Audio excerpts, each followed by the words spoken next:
পড়াশোনা করে বড় লোক হয়েছে রে? হ্যাঁ, এখনকার যুগে পড়াশোনা চলে না। দেখতে পেলে না, চা বিক্রি করে প্রধানমন্ত্রী হইলো মোদী সরকার। বললে পড়াশোনা হবে না, চ ঘাট মাঠে যাবো।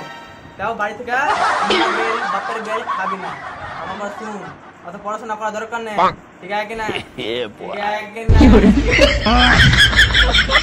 পঁচিশ তাহলে স্কুল যাবে না?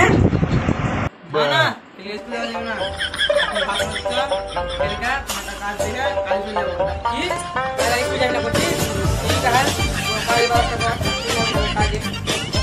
ভাই রে কাজ বুঝিস না রে, বেশি ভাই রে কাজ আমি করতে হবে। দেখছি কত বড় মোটা শরীর আছে, এমন কাজ দূর যিনি বসে বসে করা যায়। আর তুই যদি খাওয়াটাও পাই, বুঝতে পারছিস না, মোটা সবার শরীর একটু দেখি খিদা লেগেছে। কোনো চাপ নেওয়ার দরকার নেই, কোনো চাপ নেওয়ার দরকার নেই। তোর লেগে হালকা কানে হালকা হালকা কাজ করে দিবি। তাহলে তুই পয়সা পয়সা কাজ করবি আর খাবি, করবি আর খাবি, বেশি না। টাকা একটু কম পাবি, কিন্তু টাকা দিবি। হ্যাঁ ঠিক আছে, কাজ থেকে কাজ দেওয়া রেডি হওয়া তখন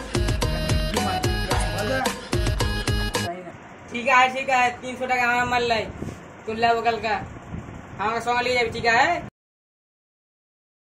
ঠিক আছে, তাহলে আমি চলনু। আয় ওরে মা।